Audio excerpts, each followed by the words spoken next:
সুপ্রিয় দর্শক মণ্ডলী, এই মুহূর্তে অনলাইনে ফেসবুকে কিংবা ইউটিউবে যে যেখান থেকে আমাদের এই অনুষ্ঠান শুনছেন এবং দেখছেন তাদের সকলকে জানাই আমাদের এই চ্যানেলের পক্ষ থেকে সাদর সম্ভাষণ। সুপ্রিয় দর্শক মণ্ডলী, কবিগুরু রবীন্দ্রনাথ ঠাকুর বলেছেন, সার্থক জনম আমার জন্মেছি এই দেশে, সার্থক জনম মাগো তোমায় ভালোবেসে। জানি না তোর ধন রতন আছে কি বা রানীর মতন, শুধু জানি আমার অঙ্গ জুড়ায় তোমার ছায়া এসে। আর সুপ্রিয় দর্শক মণ্ডলী, এই সবুজ শ্যামলের দেশে স্নেহের আবেশে জন্মগ্রহণ করে আমরা সত্যি ধন্য এবং গর্বিত।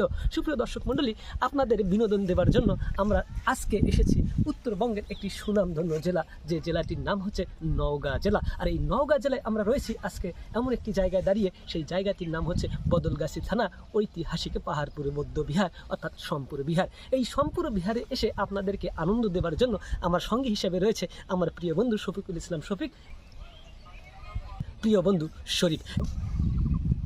এই শফিক এবং শরীফকে নিয়ে রয়েছে এই পাহাড়পুর বৌদ্ধ বিহারের কিছু আনন্দ চিত্র। চলুন আমরা এবারে চলে যাই পাহাড়পুর বৌদ্ধ বিহারের কিছু আনন্দ ঘন চিত্রতে।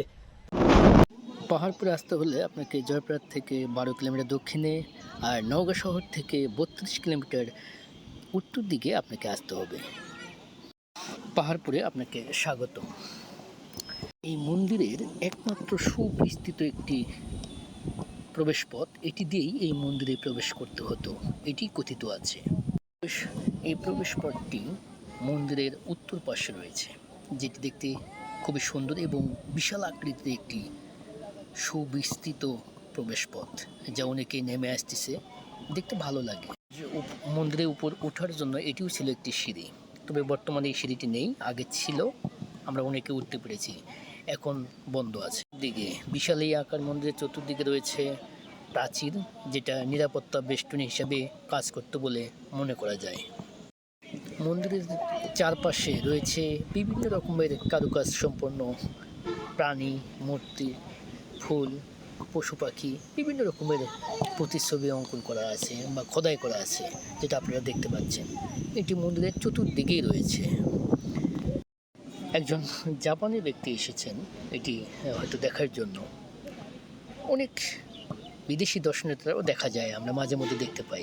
আপনারা দেখতে পাচ্ছেন চতুর্দিক দিয়ে এরকম রয়েছে ভিক্ষু কক্ষ।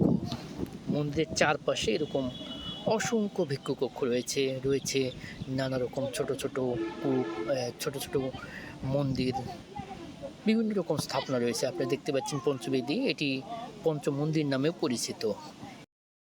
এখানে না জানা অনেক কিছু রয়েছে, এমন কিছু রয়েছে যেগুলো বোঝাও যায় না আসলে এগুলো কেন তৈরি হয়েছে, কী জন্য হয়েছে এবং এগুলোর কাজ কি, এটা আমরা কেউ বুঝতে পারছেন।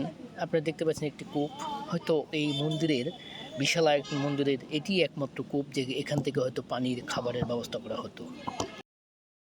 সামনে ছোট আরেকটি রুমের মতো আছে, যেটা আমরা অনেকে এটা বুঝতে পারি না।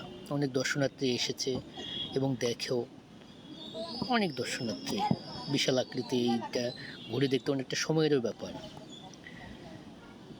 আপনারা দেখতেই পাচ্ছেন বিশাল আয়তনের একটি জায়গা। আপনি এখানে দেখতে পাচ্ছেন এই সোমপুর বিহার আদলে আরেকটি ছোট্ট করে তৈরি করা আছে, এটিও সেম একটি সোমপুর বিহারের মতোই। সামনে আরও রয়েছে সিঁড়িকাটা অনেক জায়গা। এই দেখতে পাচ্ছেন আপনারা এই একটা পুকুর, এখানেই সমস্ত বৃষ্টির পানি আসে, জড়ো হয় এবং ইলেকট্রিক পাম্প দ্বারা পানিগুলো বাহিরে বের করে দেওয়া হয়। আপনারা দেখতে পাচ্ছেন একটি ছোট্ট একটি পুষ্করণী, এখানে রেড লিলি লাগানো হয়েছে, ফুলগুলো এখনও ফোটেনি, ফুটলে হয়তো অনেক সুন্দর লাগতো। আপনার এরপরে দেখতে পাচ্ছেন আপনার জাদুঘর, এখানে অনেক খোদাই করা পাথর, মূর্তি, বিভিন্ন ধরনের মূর্তি রয়েছে। আপনারা দেখতে পাচ্ছেন একটি বিশাল আকৃতির রাস্তা, যেটা রেস্ট হাউসে যাওয়ার মতো। এখানে আপনি বুকিং নিয়ে থাকতে পারবেন, এর জন্য কিছু পে করতে হবে আপনাদের। এটি কবরস্থান।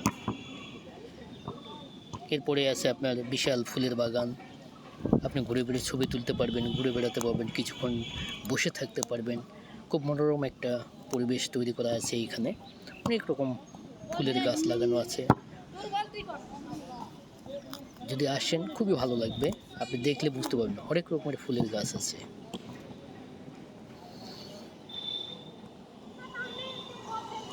ফুলের গাছ দিয়ে আল্লাহ লেখা আছে।